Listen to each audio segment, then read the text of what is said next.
باقی تو دیکھیں اوورسیز پاکستانیز کی جو کنٹریبیوشن ہے اس سے کسی کو انکار نہیں ہے. اوورسیز پاکستانی کی جو کمٹمنٹ ہے پاکستان سے اس کو بھی کوئی انکار نہیں ہے. یہ ساری باتیں تو اپنی جگہ موجود ہیں. لیکن اوورسیز پاکستانیز پارٹیوں میں بٹے ہوئے ہیں. اس وجہ سے ان کے ساتھ مختلف پارٹیوں کا سلوک مختلف ہوتا ہے. اس میں کوئی ایسی گھبرانے کی بات نہیں ہے. جب کہتے ہیں نا جب اوکھلی میں سر دیا ہے تو دھمکوں سے کیا ڈرنا ہے. جب آپ ملک کی سیاست میں حصہ لے رہے ہیں تو اس کو انجوائے کر رہے ہیں تو پھر اس کے اثرات ہیں وہ بھی کچھ نہ کچھ بھگتنے پڑیں گے. شامی صاحب کے ہمارے اگر مذہبی سیاسی قافلے یہاں پر اپنے کیمپ نہ قائم کریں تو اس طرح کے حالات اوورسیز میں جو اوورسیز پاکستانی تقسیم ہوتے ہیں اس طرح نہ تقسیم ہو. لیکن یہ بھی آپ انڈیا کی آپ نے مثال دی ہے, لیکن یہ بھی حقیقت ہے کہ انڈیا نے کبھی آ کر لندن میں نہ کوئی پلان بنایا, نہ میثاق جمہوریت پر کوئی سائن کیا, نہ اس طرح کے معاملات ہوئے. وہ اپنے فیصلے انڈیا کے اندر ہی کرتے ہیں. اب جبکہ ہم انڈیا سے بہت نالاں ہیں, ہماری ایک روایتی طور پر دشمنی چلی آ رہی ہے, کشمیر کے معاملات ہیں, جنگیں ہوئی ہیں, ایٹم بم بنے ہیں, ایک دوسرے کے ملکوں کے اندر ہم پروکسی وار میں انوالو ہیں. انڈیا کو زیادہ بلیم دے دیں, وہ ہمیں زیادہ بلیم دیتے ہیں. لیکن اس بات کا کیا کریں کہ ہم اس سے کمپیٹ کس طرح کریں. ہم 3 ارب کا ہمیں ابھی قرضہ ملا ہے IMF سے اور ہم اس پر اتنی خوشی کا اظہار کر رہے ہیں, لیکن جب ہم انڈیا کو 5ویں بڑی معیشت سے 3ری بڑی دنیا کی معیشت کی طرف بڑھتا ہوا دیکھ رہے ہیں تو یہ بھی ہمیں انالائز کرنے کی ضرورت ہے کہ 600 ارب ریزروز ہیں. اس کے علاوہ انڈیا کے 1.5 لاکھ کے قریب IT کے ایکسپرٹس امریکہ کے اندر بیٹھے ہوئے ہیں جو IT کو چلا رہے ہیں. اسی طرح اگر انڈینز کو آپ دیکھیں ہمارے مقابلے میں, یہ میں انڈیا کی کوئی تعریف نہیں کر رہا ہوں یا ان سے میں متاثر نہیں ہوں, لیکن ہمارا خون اوورسیز میں جو بستے ہیں ہمارا خون اس وجہ سے جلتا ہے کہ آج 500 سب سے بڑی جو کمپنیز ہیں امریکہ کے اندر, وہ اس میں سے جو 60 CEOs ہیں کمپنیز کے ہیڈز ہیں, 500 بڑی کمپنیوں کے جو انڈینز ہیں وہ الگ ہیں. لیکن ہم جو ہیں ہماری حالت اس طرح کی ہے کہ ہمارا ملک ترقی نہیں کر رہا ہے. آج اگر کوئی ونڈو آف اپورچونیٹی ملے تو ہم اوورسیز میں بیٹھنے والے جو پاکستانی ہیں وہاں پر انویسٹمنٹ کر سکتے ہیں. تو آپ کی وساطت سے آپ کا تجزیہ بھی اس کے اوپر لوں گا کہ کیا جا سکے, ہم دنیا کو کس طرح کمپیٹ کریں. فرگیٹ اباؤٹ انڈیا سر, آپ بنگلہ دیش کی بات کر لیں. بنگلہ دیش کب آزاد ہوا؟ آج ان کا ڈالر 106 کا ہے, اور یہاں UK سے لوگ جو بنگلہ دیشی رہ رہے ہیں وہ اپنا بزنس چھوڑ کر اب بنگلہ دیش میں جا کر بزنس کر رہے ہیں, جبکہ ہمارا سرمایہ دار وہاں سے بھاگ رہا ہے. تو اس کا کیا کیا جائے؟ دیکھیں جو آپ نے جو تفصیل بیان کی ہے, دیکھیں انڈیا میں تو ڈوئل نیشنلٹی الاؤڈ نہیں ہے. جو ہی آپ پاسپورٹ لیتے ہیں کسی دوسرے ملک کا, آپ کی انڈین شہریت ختم ہو جاتی ہے اور وہ آپ کو انڈین اوریجن کا کارڈ جاری کرتے ہیں. تو انڈیا نے تو پہلے دن سے یہ بات طے کی کہ ان کے جو شہری بیرون ملک ہوں گے جب وہ دوسری نیشنلٹی قبول کر لیں گے تو ان کی انڈین نیشنلٹی ختم ہو جائے گی. مگر پاکستان نے اس کی اجازت دی ہے اور یہاں مختلف ملکوں کے ساتھ آپ کے ڈوئل نیشنلٹی کے معاہدے ہیں. آپ برطانوی شہری ہوتے ہوئے پاکستانی شہری رہ سکتے ہیں, آپ کینیڈا کے شہری ہوتے ہوئے پاکستانی شہری رہ سکتے ہیں, آپ امریکہ کے شہری ہوتے ہوئے پاکستانی شہری رہ سکتے ہیں. یہ ڈوئل نیشنلٹی ہے اور اس کے اپنے اثرات مرتب ہوئے ہیں. دیکھیے اگر اوورسیز پاکستانیز جو ہیں اب ماشاءاللہ بہت بڑی تعداد میں ہیں, ان کے بچے جو ہیں وہ بھی وہاں تعلیم حاصل کر رہے ہیں, اور اگر وہ اس پر فوکس کریں, تعلیم پر, اپنے بچوں کی تعلیم پر توجہ دیں, اور جو خلا یہاں آپ محسوس کر رہے ہیں کہ انڈینز جو ہیں یہاں آ کے یونیورسٹیوں میں داخلے لے رہے ہیں اور وہ ان کی تربیت اور تعلیم جو ہے بہتر انداز میں ہو رہی ہے, تو اوورسیز پاکستانی جو ہیں اگر ٹارگٹ کریں تو ان کے اپنے بچوں کو وہ اعلیٰ تعلیم یافتہ اور ہنر یافتہ بنائیں. تو یہ ایک یہ خلا بڑی حد تک پورا ہو سکتا ہے، مگر جو ابھی ڈیٹا آتا ہے، جو اعداد و شمار آتے ہیں، ان میں ہمارے جو اوورسیز پاکستانیز کے بچے ہیں نا، وہ بھی تعلیم کے میدان میں اور ہنر کے میدان میں اتنے آگے نہیں ہیں جتنا آگے ان کو ہونا چاہیے۔ اس کا مطلب یہ ہے کہ ہماری جو پرائورٹیز ہیں، قومی پرائورٹیز، ان پر نظر ثانی کی ضرورت ہے۔ یہ درست ہے کہ پاکستان آج بہت مشکل صورتحال میں مبتلا ہے، اور آئی ایم ایف سے جو $3 ارب ہیں، وہ آئی ایم ایف سے $3 ارب کا معاملہ نہیں ہے۔ آئی ایم ایف سے جب ہمیں ایک پروگرام ملتا ہے اور ہماری معیشت اس کی نگرانی میں جاتی ہے، تو اصل میں پوری دنیا کے مالیاتی اداروں کو یہ ایک پیغام ملتا ہے، یہ ہماری ایک انشورنس ہو جاتی ہے، اور مالیاتی ادارے ہم سے کوآپریٹ کرنا شروع کر دیتے ہیں۔ تو پاکستانی معیشت مشکل میں ہے، اس کو آئی ایم ایف کی سپورٹ کی ضرورت ہے، لیکن بنیادی بات یہ ہے کہ پاکستان جو ہے ہمیشہ سے ایسے نہیں ہے۔ ایسے ادوار گزرے ہیں جبکہ پاکستان انڈیا سے آگے تھا، پاکستان کی معیشت، پاکستان کا گروتھ ریٹ انڈیا سے زیادہ تھا، لیکن پھر آج جو صورتحال ہے، اب ہمیں حوصلے کے ساتھ اور ہمت کے ساتھ اس کو تبدیل کرنا ہے۔ پاکستان کیونکہ جیو پولیٹیکل معاملات میں بہت انوالو ہوا ہے، اور پاکستان نے ایک عالمی سطح پر بڑا کردار ادا کیا ہے۔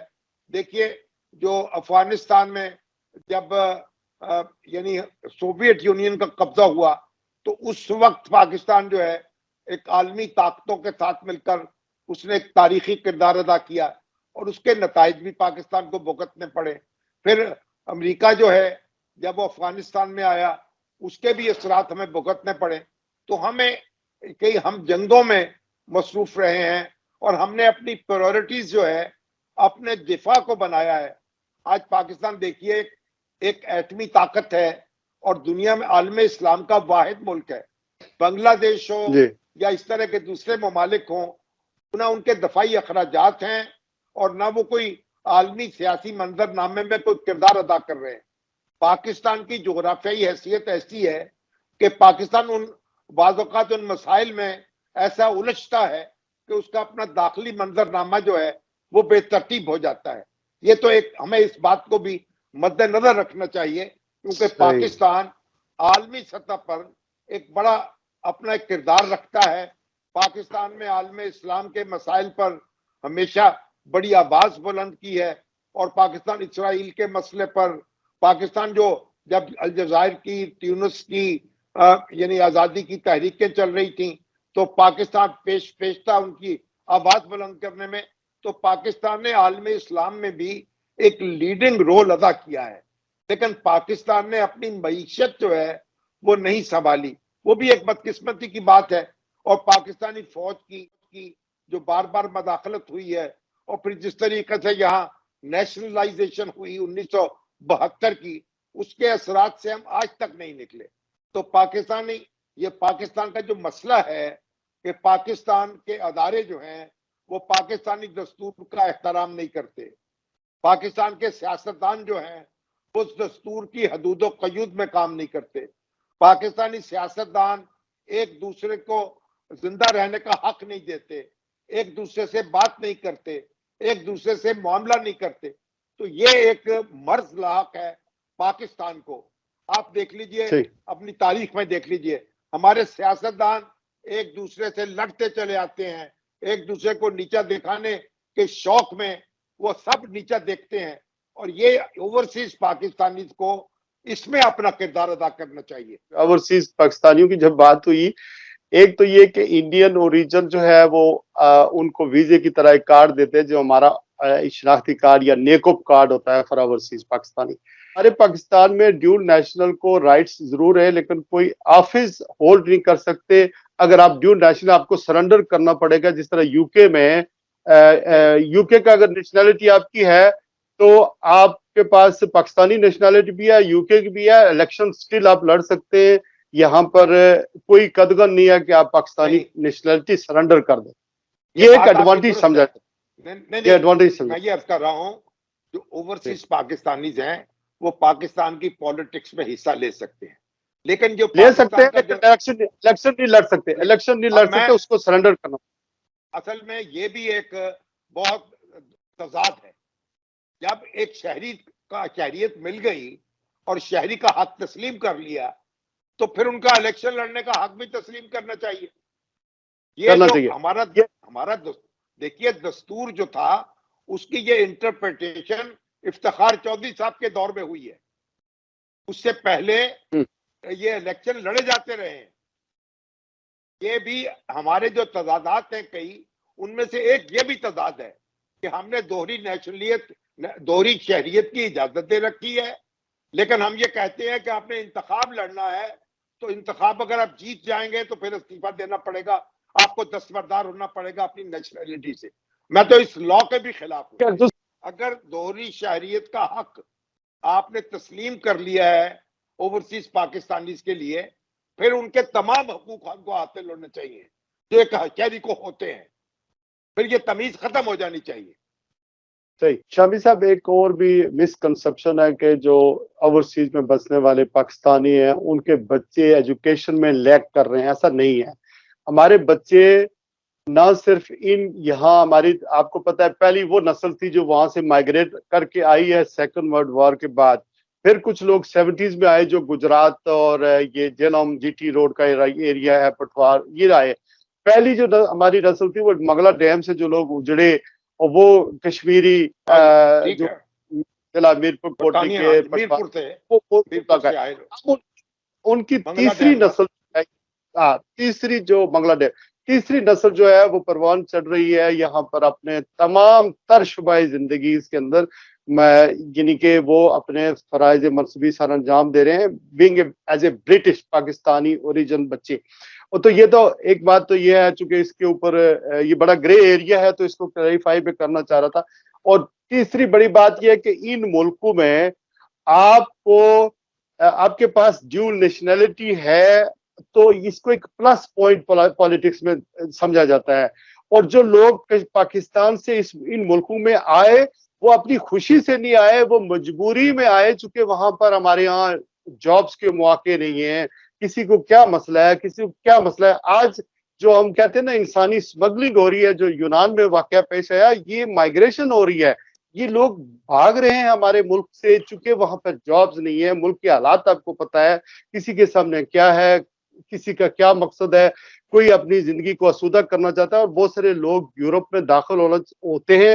اور انفارچونیٹلی آپ کی توسط سے میں ہائی لائٹ کرنا چاہتا ہوں کہ ہمارے آج ایجنٹوں پر یہ جو کمزور لوگ ہیں ان پر تو قیامت ٹوٹی ہوئی ہے، لیکن جو لوگ ان کو معاونت کرتے ہیں، آپ کی جو بارڈر کنٹرول ایف آئی اے ہے یا رینجر ہے، یہ جو آپ کو پتہ ہی ہے کہ بلوچستان کے علاقے سے جو ایئرپورٹس کے اوپر جو غلط طریقے سے ان کو ویزے ایشو کرتے ہیں اور باہر بھیجتے ہیں، یہ سب پورا ایک مافیا ہے جو انوالو ہے.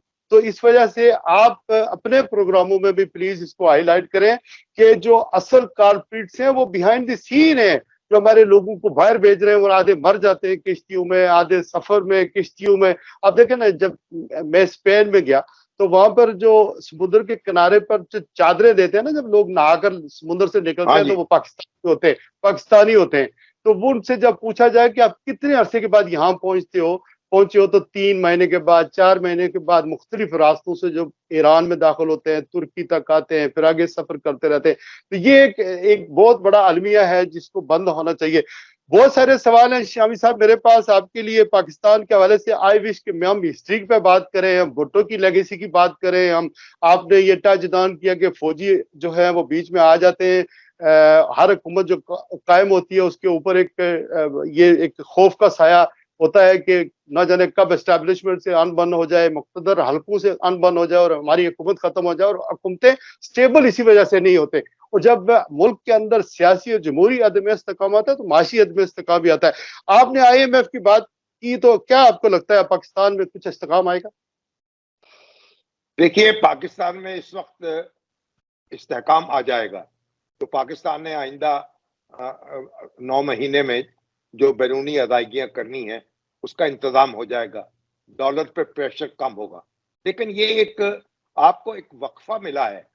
اگر آپ دور راست اصلاحات نہیں کریں گے، اپنے بنیادی مسئلے حل کرنے کی کوشش نہیں کریں گے، اپنا ریونیو جو ہے اس کو بڑھائیں گے نہیں، اپنی یہ جو خسارے کی کمپنیاں چل رہی ہیں ان سے جان نہیں چھڑائیں گے، تو پھر آپ یعنی کیسے آگے بڑھ سکیں گے؟ تو پاکستان کو ایک مہلت مل گئی ہے، ایک وقفہ مل گیا ہے، لیکن مسائل حل نہیں ہوئے۔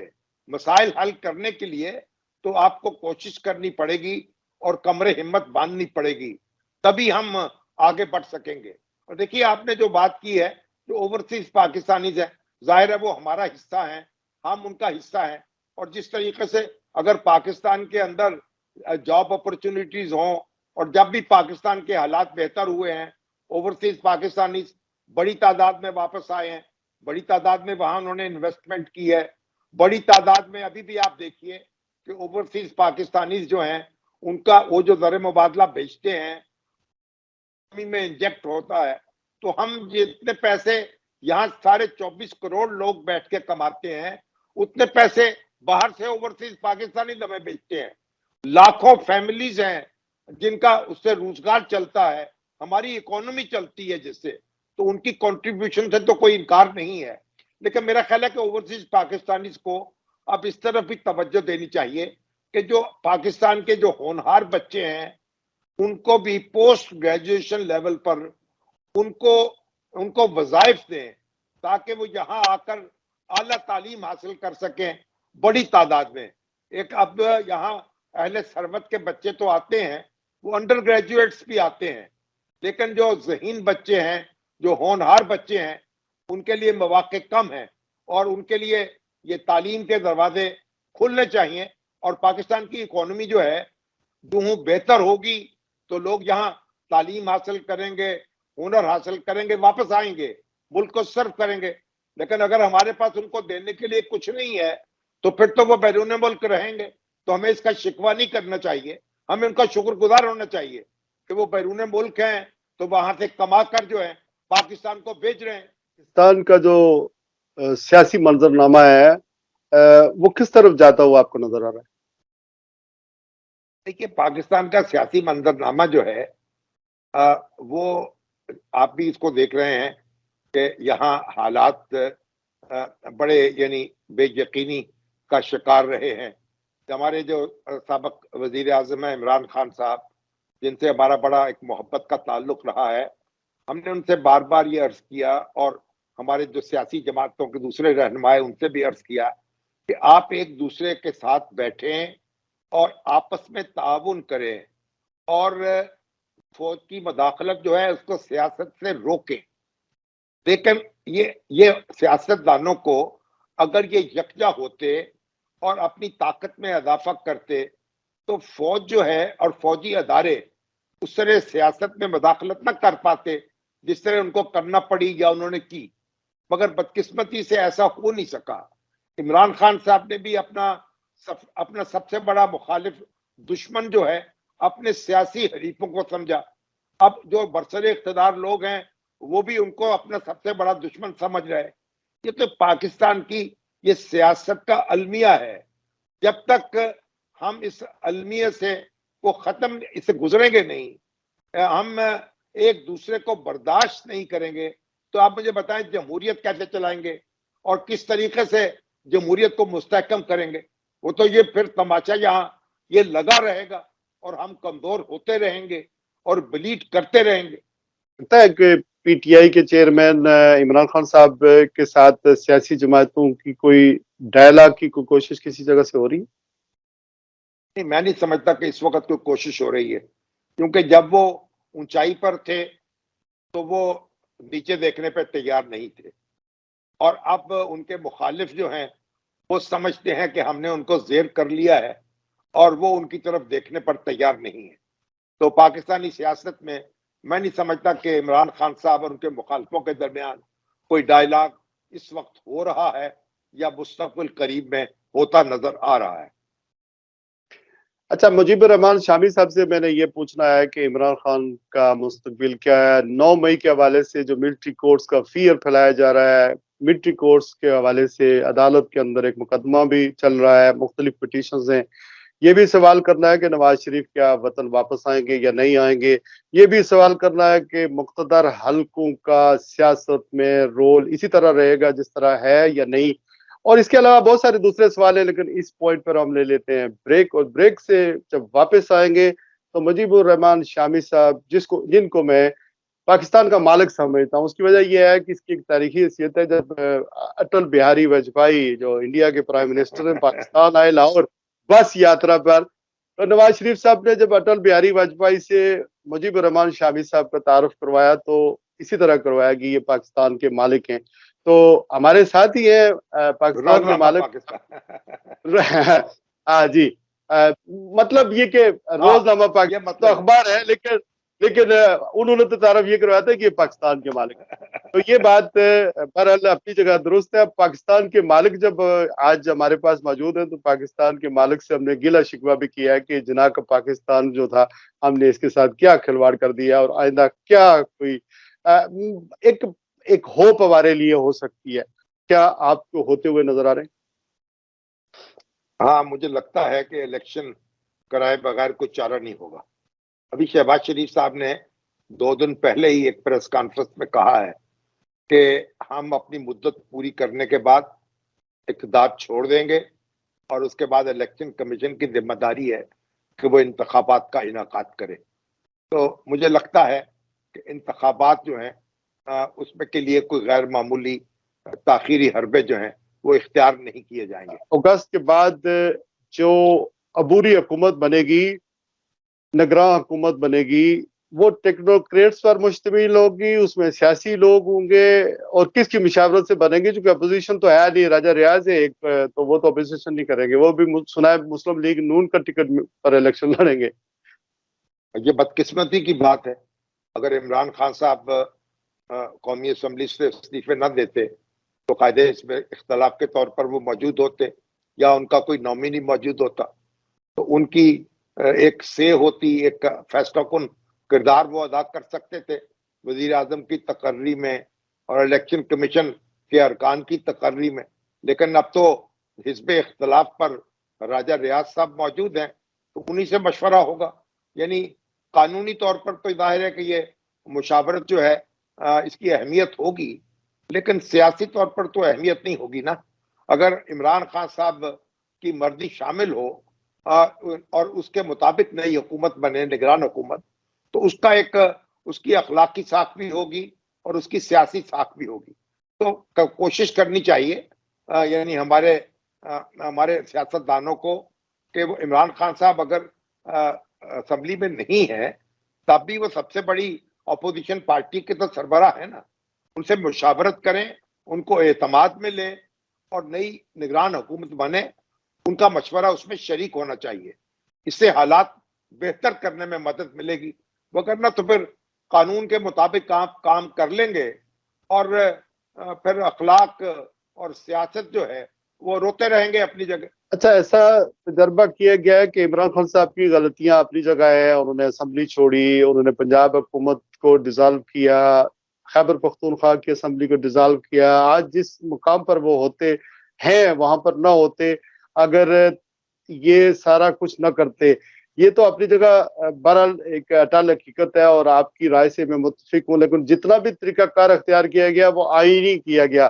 اگر پنجاب کے اندر جس طرح وعدہ کیا گیا تھا کہ 90 دن کے اندر الیکشن ہو جاتے تو 9 مئی کا واقعہ نہ ہوتا. لیکن یہ بھی ہو سکتا ہے کہ یہ جو نگران حکومت بنے، چونکہ عمران خان تو تڑپتے رہ گئے اور اس میں 9 مئی کا واقعہ بھی ہو گیا، اور ان کی جو جارانہ پالیسی تھی وہ اپنی جگہ موجود تھی، اس کا بھی عمل دخل ہے. لیکن یہ بھی ہو سکتا ہے کہ یہ جو ٹیکنوکریٹ کی حکومت ہے یا سیاسی حکومت ہے، یہ تجربہ نہ ہو جائے کہ یہ جو ابھی اقتدار میں یہ بھی بعد میں سڑکوں پہ آ جائیں اور الیکشن مانگیں، الیکشن کریں. چونکہ فضا میں کہیں آپ کو بھی پتہ ہے اور مجھے بھی پتہ ہے کہ کئی عرصے سے ایک بات چل رہی ہے کہ ایک ایسی کیئر ٹیکر گورنمنٹ بنے جو 1-2 سال کے لیے وہ پرولونگ کرے، اس کے بعد الیکشن ہو. ایسا کچھ ہے آپ کو لگتا ہے؟ دیکھیے، اس طرح کی باتیں تو ہوتی رہتی ہیں، شوشے بھی لوگ چھوڑتے رہتے ہیں، وسوسے بھی ڈالتے رہتے ہیں. لیکن آپ مجھے بتائیے کہ آپ اس طرح کے اقدامات سے کیا بے یقینی ختم ہو جائے گی یا اس میں اضافہ ہوگا؟ پاکستان اب اس کا متحمل نہیں ہو سکتا. پاکستان کو اس کے دستور کے مطابق چلایا جانا چاہیے. اگر نگران حکومت قائم ہو اور تو پھر اس کو اپنی مدت پوری کرنی چاہیے. اگر وہ مدت یعنی اس کے بعد اپنی اضافہ کرنے کی کوشش کرے گی تو پھر تو ایک منظرنامہ بدل بھی سکتا ہے. جو سیاسی جماعتیں اس وقت برسر اقتدار ہیں اور وہ بھی ان کا بھی مفاد اس میں ہے اور جو عمران خان صاحب ہیں ان کا بھی مفاد اس میں ہے کہ الیکشن ہو. اگر یہ سارے ہی لوگ جو ہیں وہ باہر کر دیے جائیں اور ایک اپنی مرضی جو ہے 10 12 15 آدمی مل کر چلانا شروع کر دیں تو ان کے پیچھے طاقت کون سی ہوگی؟ وہ تو ایک ہی ہوا کے جھونکے سے اڑ جائیں گے. تو یہ کہا جا رہا تھا کہ جب بجٹ پیش ہو جائے گا تو اسمبلیاں ڈیزالو ہوں گی, اس کے بعد کیئر ٹیکر گورنمنٹ بنے گی. کیئر ٹیکر گورنمنٹ وہ پرولونگ ہو سکتی ہے, پھر اس میں احتساب بھی ہوگا. کچھ کا ہو, ابھی جو پی ٹی آئی کا اس کا تو ہو رہا ہے, جو باقی رہ گئے جو اقتدار میں ہیں ان کا بعد میں شروع ہوگا. ایسا کچھ آپ کو لگتا ہے؟ جو اقتدار میں ہے ان کا تو پی ٹی آئی کر چکی, نیب جی مقدمات قائم کر چکی, جیلوں میں ڈال چکی. وہ ہر شخص جو ہے شہباز شریف سے لے کے شاہدہ خان عباسی کو دیکھ لیں, آسن اقبال کو دیکھ لیں, دوسرے لوگ اور خورشید شاہ کو دیکھ لیں, کتنے لوگ مہینوں برسوں جو ہے قید کاٹ چکے اور ان کے خلاف مقدمات قائم ہو چکے. تو ان کا تو حساب ہو چکا. اب پی ٹی آئی جو ہے نیب کے اب تو دانت ہی نہیں ہے, تو نیب کے دانت تو کھٹے ہو گئے. تو پی ٹی آئی کے خلاف نیب تو وہ کاروائیاں نہیں کر پا رہی جو یعنی پی ٹی آئی کے مخالفوں کے خلاف ہوئی تھی. لیکن اب وہ کاروائیاں کچھ ماورائے دستور ہو رہی ہیں, ماورائے قانون ہو رہی ہیں. تو یہ تو دیکھیے اس طرح کی انتقامی کاروائیوں سے تو کوئی ہم راستہ جو ہے نا اس کو کشادہ نہیں کر سکتے, کوئی مستقبل کو بہتر نہیں بنا سکتے. تو جو بھی قانون ہے اس کو اپنا راستہ بنانا چاہیے. کسی کے خلاف کاروائی کرنی ہے قانون کے مطابق کریں, لیکن سیاست میں کردار ادا کرنے دیں. پی ٹی آئی کو بھی انتخاب میں حصہ لینا چاہیے اور اس کے مخالف جو ہیں ان کو بھی میدان میں آنا چاہیے. ایک دوسرے زور آزما لیں تاکہ لوگ جس کو چاہتے ہوں اس کے ہاتھ پہ, اس کے سر پہ اپنا ہاتھ رکھ دیں. اگر محسن نقوی جو ہماری برادری سے تعلق جن کا ہے وہ پنجاب کے وزیر اعلیٰ بن کے نگران وہ کنٹینیو کر رہے ہیں, تو ایسا بھی ہو سکتا ہے کہ میں نے تو خبر یہ ہے کہ کوئی صحافی جو ہے اسلام آباد کا جس نے یہ جو جنرل باجوہ کے ساتھ ملاقات کروائی تھی وہ کوئی نگران وزیر اعظم بنائے جا رہے ہیں. اگر ایسا بھی ہو سکتا ہے کہ مجیب الرحمان شامی صاحب کو بنایا جائے, اس سلسلے میں کنسنسس ہو سکتے ہیں. اگر آپ کو بنایا جاتا ہے تو کیا الیکشن کروا دیں گے ٹائم پر؟ آپ اطمینان رکھیں, میرے اوپر اتفاق نہیں ہوگا اور نہ مجھے بنایا جائے گا اور نہ میری کوئی خواہش ہے. دیکھیں یہ تو اب مختلف دوست جو ہیں وہ اپنے ان کے دوست ہیں وہ اپنی جو پسندیدہ گھوڑے ہیں وہ دوڑا رہے ہیں. آپ جی ان کو خیالی پلاؤ پکا رہے ہیں.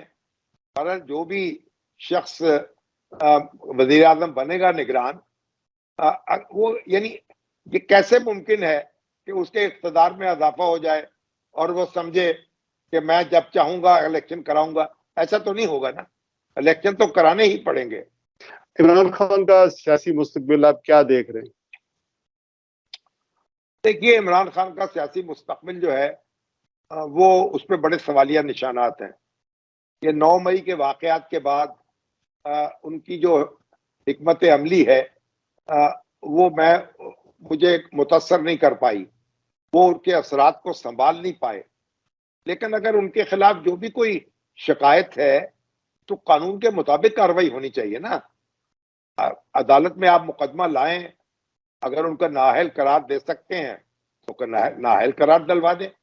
اگر ان کو الیکشن میں حصہ لینے سے روک سکتے ہیں تو روک لیں, لیکن یہ تو قانون کے مطابق کاروائی ہونی چاہیے نا. نواز شریف صاحب کے خلاف بھی تو یہ کاروائی ساری ہوئی تھی نا.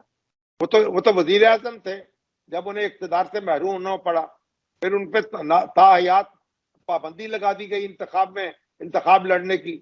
اب تو قانون بدل رہا ہے تو ان کا راستہ کشادہ ہو رہا. تو نواز شریف صاحب کے ساتھ خلاف تو سارے تجربے ہو چکے ہیں. اب عمران خان صاحب جو ہیں اگر وہ بھی ان کا بھی نواز شریف بنایا جاتا ہے تو کتنی دیر 2-4 سال ایسا ہو سکتا ہے ان کو روک لیں. لیکن بنیادی بات یہی ہے کہ سیاسی رہنماؤں کی قسمت کا فیصلہ لوگوں کو کرنا چاہیے, ووٹ کی طاقت سے ہونا چاہیے. اگر لوگ انہیں نہیں چاہیں گے تو وہ نہیں برسر اقتدار آئیں گے. اور اگر آپ اس میں کوئی زبردستی نہیں ہونی چاہیے, اور زبردستی سے ہم اپنے ملک کا کوئی مسئلہ حل نہیں کر سکے. ہم نے اسے پیچیدہ کیا ہے, ہم نے اس کی معیشت کو کمزور کیا ہے, ہم نے اس کی سیاست کو کمزور کیا ہے. اب دیکھیے ہماری معیشت جو ہے وہ جس حالت میں ہے وہ تو آپ نے اتنی تفصیل سے بیان کی ہے. تو ہمیں تو ضرورت ہے کہ ہم اپنے اختلافات کو کم کریں اور ایک دوسرے کے ساتھ اپنا وہ برتاؤ کریں جو ایک پاکستانی دوسرے کے ساتھ کرتا ہے یا کرنا چاہیے. ہم وطن ہیں, ایک سرزمین کے رہنے والے ہیں, ہمارا مرنا جینا ایک ہے. ہمیں ایک دشمن کے طور پر ایک دوسرے کو ٹریٹ نہیں کرنا چاہیے.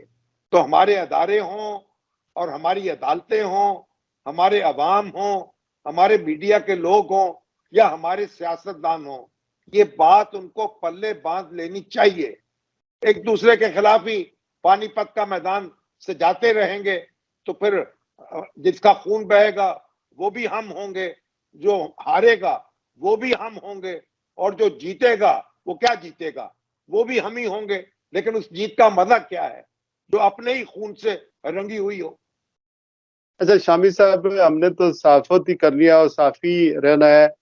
پاکستان کے اندر تو خوف اپنی جگہ ہوگا, لیکن سوال وہاں بھی اٹھتے ہیں, سوال ان ملکوں میں بھی اٹھتے ہیں. مسجد میں جائیں, شاپنگ کرنے جائیں, لوگ سوال پوچھتے ہیں.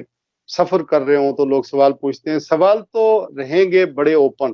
پہلی بات یہ کہ 9 مئی کا واقعہ کیوں ہوا, ایک تو یہ سوال ہے. دوسری بات یہ ہے کہ 9 مئی کا واقعہ جب ہوا تو انٹیلیجنس کہاں تھی جس نے خبر دینی تھی کہ ایسا کوئی پلان بنا ہوا ہے, پہلے سے آلریڈی بنا ہے. دوسری بات یہ کہ اگر مختلف تجزیے تبصرے سنیں تو یہ بھی ہے, سوال بنتا ہے کہ جو انچارج تھے, مثلا پاکستان انچارج کیا, وزیر داخلہ پنجاب, وفاقی وزیر داخلہ, آئی جی پنجاب, یہ ساری کڑی سے کڑی بلائیں تو وہ اس کو روک سکتے تھے اس واقعے کو. چونکہ آئی جی پنجاب کہتا ہے ہمیں 8 تاریخ کو ہی پتہ چل گیا تھا ایسا کوئی پلان بنا تھا تو پھر روکا کیوں نہیں. کور کمانڈر ہاؤس کی بات کریں تو اعتزاز حسن کا نیریٹو سنیں یا دوسرے جو لوگ سوال اٹھا رہے ہیں کہ کئی طرح کی لیئرز سیکیورٹی کی ہوتی ہیں, پولیس ہوتی ہے, رینجر ہوتی ہے, انٹیلیجنس دنیا میں کتنے سال نمبر 1 پہ رہی ہے, ان لوگوں نے روکا بھی نہیں. تو یہ کون چھان بین کرے گا؟ ٹھیک ہے آپ عمران خان صاحب کو ملٹری کورٹس کے ذریعے پھانسی لگا دیں, سارا ملبہ اس کے اوپر ڈال دیں, یہ ساری چیزیں ہوں گی, لیکن اس قوم کا ذہن ڈر کر چپ ہو جائے گی. لوگوں کا ذہن کیسے صاف ہوگا اور نفرت کیسے جو ہے وہ جو پھیل رہی ہے, ہمارے اداروں کے خلاف بڑھتی ہوئی نفرت ہے. باہر کی دنیا کی بات کریں, پاکستان کی بات کریں, ہمیں اس کا ادراک کیوں نہیں ہے کہ ہم اپنے ہی پاکستانیوں کو ان کے ذہنوں میں اپنے خلاف جو ہے وہ نفرتیں بڑھ رہے ہیں. اس سے ملک کو قوم کو نقصان ہوگا. ہم نے یہ تجربے بھٹو کے ساتھ کر لیے, نواز شریف کے ساتھ کر لیے, اس سے پہلے بہت سارے تجربات ہو چکے ہیں. تو ہم ایک ایسا تجربہ کیوں کرنے جا رہے ہیں؟ ایسا نہیں ہو کہ کوئی انویسٹیگیشن ہو, نہ کسی نے استعفیٰ دیا, نہ کوئی انٹیلیجنس والا کوئی اس کی ذمہ داری قبول کر رہا ہے. تو یہ سارے معاملات پہلے اس کی چھان بین نہ ہو جائے اور اس کے بعد سزا اور جزا کا سلسلہ شروع ہو. شہراز صاحب آپ نے بہت لمبی گفتگو کی ہے, سوال در سوال آیا ہے اور اپنے جذبات کا شدت سے اظہار کیا ہے. دیکھیے بنیادی بات یہ 9/11 جو ہوا امریکہ میں, ابھی تک وہاں امریکہ میں بھی تنازع پڑا ہوا ہے. کتنے لوگ ہیں دنیا میں جو کہتے ہیں یہ اسامہ بن لادن نے تو یہ کام کیا ہی نہیں ہے. کتنے لوگ ہیں جو کہتے ہیں کہ اسامہ بن لادن تو اس طریقے سے ہلاک ہی نہیں ہوا جس طریقے سے بیان کیا جاتا ہے. یہ چیزیں تو چلتی رہتی ہیں. آپ جتنے بھی سوالات اٹھا لیں, جتنے بھی نقطے بیان کر دیں, جتنا بھی آپ دل کا غبار نکال لیں, بنیادی حقیقت یہ ہے کہ 9 مئی کو فوجی تنصیبات پر اور قومی تنصیبات پر حملے کیے گئے اور پورے ملک میں ایسا ہوا. اور وہ جو حملے کرنے والے ہیں ان کی تصویریں بن گئیں, ان کی ویڈیوز بن گئیں, ان کی آوازیں ریکارڈ ہو گئی. وہ بالکل یہ سارے چہرے جو ہیں وہ محفوظ ہو گئے. جو حملہ کرنے والے تھے, جو توڑ پھوڑ کرنے والے تھے, جو گھیراؤ جلاؤ کرنے والے تھے, وہ اب کسی یعنی ان کے چہرے چھپے نہیں رہے. تو اب جب یہ باقی تو باتیں بہت آپ جو بھی کر لیں, ہونا چاہیے تھا کہ اس کے بعد عمران خان صاحب کو ان واقعات کی مذمت کرنی چاہیے تھی اور یہ کہنا چاہیے تھا کھلے طور پر کہ بھی ان کے خلاف کارروائی کی جائے. جن لوگوں نے فوجی تنصیبات پر یا قومی تنصیبات پر حملے کیے ہیں ان کو تو آپ سپورٹ نہیں کر سکتے. ان کے خلاف تو قانون کے مطابق کارروائی ہونی چاہیے. کوئی بھی نقطہ اٹھائیں, کوئی ارتداد حسن صاحب اٹھا لیں یا کوسا صاحب اٹھا لیں, کبھی وہ کوسا صاحب فوجی عدالتوں کے حق میں بیان دیتے تھے, بھی جاوید ہاشمی صاحب کہتے ہیں میرا تو مقدمہ ہی چھوڑ کر وہ بھاگ گئے تھے. تو یہ باتیں ساری جگہ اپنی دلچسپ ہو سکتی ہیں, یہ اوپر لطف ہو سکتی ہیں, مگر یہ حقیقت اپنی جگہ ہے. جو منظر ہم نے دیکھے ہیں وہ منظر بہت ہی افسوسناک تھے, المناک تھے. اور جن لوگوں نے یہ کام کیے ہیں اور ان کے ثبوت موجود ہیں ان کے خلاف تو کارروائی ہونی چاہیے. اس میں تو کوئی دو رائے ہو نہیں سکتی. تو یہ ہمیں اس معاملے کے ساتھ دوسرے معاملات کو منسلک نہیں کرنا چاہیے, اس کو الگ کر دینا چاہیے اور ٹھیک ہے سیاسی شامی صاحب, معاملات کو الگ رکھنا چاہیے. شامی صاحب بالکل ٹھیک آپ نے فرمایا. یہ فرمائیے گا کہ جب الذوالفقار بنی, پاکستان کا جہاز اغوا کر افغانستان گیا, روگ آرمی کے اشتہار بنے, میمو گیٹ سینڈل ہوا, پھر جس طرح کے معاملات پاکستان میں ماضی میں ہوتے رہے, ٹائم اتنا زیادہ نہیں ہے, وہ سارے معاملات تو سیٹل ہو گئے نا. اگر فوجی تنصیبات پر حملہ ہوا یا کسی سگنل پاکستان کا ٹوٹا وہ بھی قابل مذمت ہے. ایکولی چیزیں ہوئی نہیں ہونی چاہیے تھی. اور جہاں تک آپ مذمت کی بات کر رہے ہیں, میں اس کا جواب بہتر تو پی ٹی آئی والے دے سکتے ہیں, ہم تو صحافی رہیں گے. لیکن عمران خان نے باہر کے ملکوں کو, پاکستان میں تو پابندی لگی ہے, باہر کے ملکوں میں جتنے بھی ٹی وی اسٹیشن پر اس نے انٹرویو دیے وہ اس کی مذمت بھی کر رہے ہیں اور انکوائری کا بھی کر رہے ہیں. ابھی پی ٹی آئی کے جتنے بھی جلسے عمران کے حق میں ہو رہے ہیں یا جو مظاہرے ہو رہے ہیں وہ پاکستان کی فوج کے حق میں بھی ہو رہے ہیں, پاکستان کی فوج زندہ باد. تو یہ معاملہ تو کہیں سیٹل تو ہوگا. یہ نہیں ہو سکتا کہ آپ پریس کانفرنس کرا دیں, جو 9 مئی کے واقعات میں ملوث جو لیڈران تھے وہ پریس کانفرنس کر دیں, پی ٹی آئی سے ڈس ایسوسیٹ کر لیں, وہ کس طرح پھر صاف ہو جاتے ہیں اور ان کو ایمنسٹی مل جاتی ہے اور باقیوں کو نہیں ملتی. دیکھیے یہ باتیں جو آپ کی ہیں, میرا خیال ان کی ساری باتوں کا جواب تو اس وقت دینا ممکن نہیں ہوگا, میرا خیال بہت وقت ہو چکا ہے. لیکن میں ایک بات آپ سے ضرور عرض کروں گا کہ عمران خان صاحب نے جنرل عاصم منیر کو نام لے کر ٹارگٹ کیا اور نام لے کر ان پر الزام لگایا کہ وہ ساری صورتحال جو بھی ہے 9 مئی سے پہلے بھی وہ کہہ رہے تھے کہ وہ اس کے ذمہ دار وہ ہیں, اور وہ فوج ان کو مشورہ دے رہی ہے کہ آپ سیاستدان آپس میں بات چیت کر کے معاملہ طے کریں. عمران خان صاحب کہتے ہیں میں سیاستدانوں سے بات نہیں کروں گا, میں فوج سے بات کروں گا. تو یہ بھی آپ دیکھیے, عمران خان صاحب کا مجھے بڑا احترام ہے اور ان کے وہ بلکہ آپ تو پی ٹی آئی بنانے والوں میں شامل تھے, آپ فاؤنڈر ہیں. جب پی ٹی آئی ایک تحریک تھی میں اس کے ساتھ تھا, جب وہ سیاسی جماعت بن گئی تو پھر میں اس سے ساتھ نہیں تھا, اس کا عملی حصہ نہیں تھا.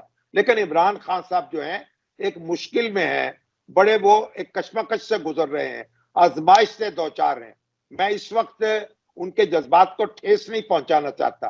میں سمجھتا ہوں انہیں اوپر اٹھنا چاہیے, ان کے مخالفوں کو بھی اپنے اختلافات بلانے چاہیے اور سیاستدانوں کو مل کر ایک اللہ عمل بنانا چاہیے ملک کی کشتی کو مجدار سے نکالنے کا.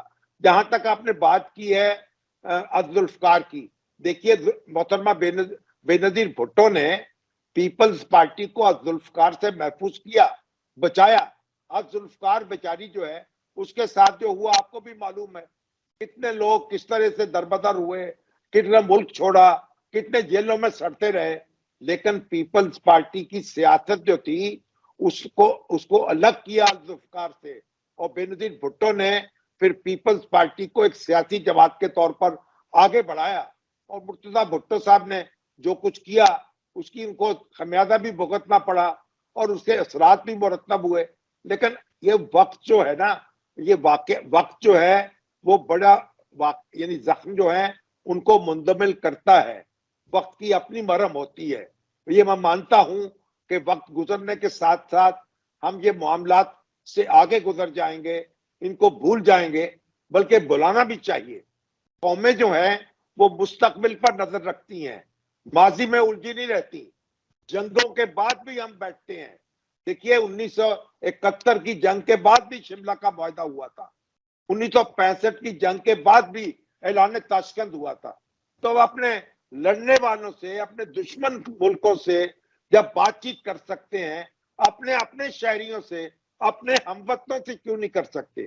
ہم ان کو تیگ نہیں کر سکتے. اپنے لوگوں کو راستہ چھوڑنا چاہیے، اپنے تو لوگوں موقع کو دینا چاہیے. جی جی ایمنسٹی دینی چاہیے. یہ بالکل آپ ٹھیک کہہ رہے ہیں. اچھا یہ فرمائیے گا جو ملٹری کورٹس ہیں اس کے اوپر آ جائے کہ اگر ہماری عدالتیں آزاد ہیں، آئین کے اندر موجود ہیں، تو ملٹری کورٹس کی کیا ضرورت ہے؟ دیکھیے یہ جو ملٹری کورٹس ہیں نا، یہ عمران خان صاحب کے دور میں بھی کام کر رہی تھی. لیکن وہ تو دہشت گردی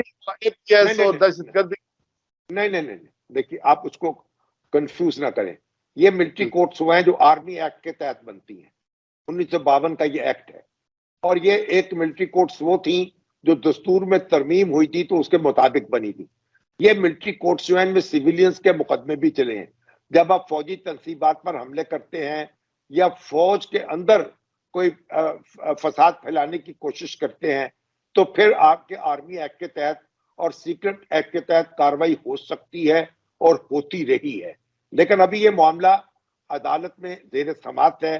عدالت اس میں جو بھی فیصلہ کرے گی مجھے امید ہے کہ اس سے انصاف کے تقاضے پورے ہوں گے. دیکھیے ایک بات تو وہ ہے نا، جن لوگوں نے حملہ کیا جو بذات خود موقع پر موجود تھے، ایک تو ان کا معاملہ ہے، اور ایک معاملہ یہ ہے کہ عمران خان صاحب کے خلاف اگر آپ فوجی عدالت میں مقدمہ چلانا چاہیں تو عمران خان صاحب تو وہاں موجود نہیں تھے، وہ تو اس وقت قید میں تھے.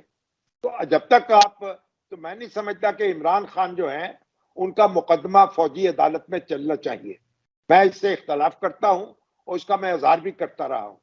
عمران خان صاحب کے خلاف جو بھی کاروائی کرنی ہے وہ سول عدالت میں ہونی چاہیے اور قانون کے مطابق ہونی چاہیے.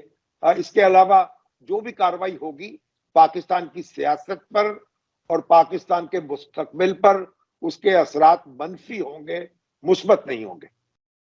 اچھا یہ فرمائیے گا کہ پاکستان کے اندر 9 مئی کے واقعات کے بعد ہزاروں کی تعداد میں لوگ جیلوں میں ہیں، اور پاکستان کے میڈیا پر یا جو صحافتی ہماری تنظیمیں ہیں، جو لائرز کی تنظیمیں ہیں، انسانی حقوق والے ہیں، جن کو بڑا مروڑ اٹھتا تھا جب پاکستان میں کچھ طرح کے واقعات ہوتے تھے، کوئی انسانی حقوق کی خلاف ورزیاں ہوتی تھی، عورتیں بچوں کو، انڈر ایج بچے جو ہیں وہ جیلوں میں ہوتے تھے، یا کوئی اس طرح کے واقعات ہو جاتے تھے تو بڑا ویلا مچتا تھا. اب سب خاموش ہیں. یعنی کہ اتنا خوف کس چیز کا ہے لوگوں کو؟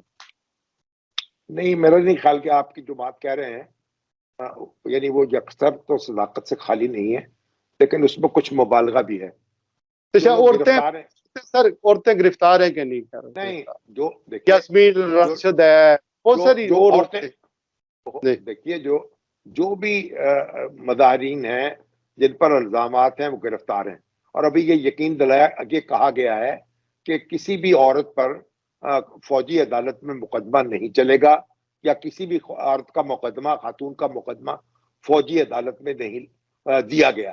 تو یہ ابھی انڈر انویسٹیگیشن چل رہی ہے. جو لوگ گرفتار ہیں ان کی ایک بڑی تعداد تو رہا ہو چکی ہے اور ان کے اعداد و شمار عدالت میں پیش ہو چکے ہیں اور عدالت ان کا جائزہ لے رہی ہے. تو میں نہیں سمجھتا کہ جو عورتیں ہیں ہماری ان کے مقدمے فوجی عدالتوں میں چلنے چاہیے.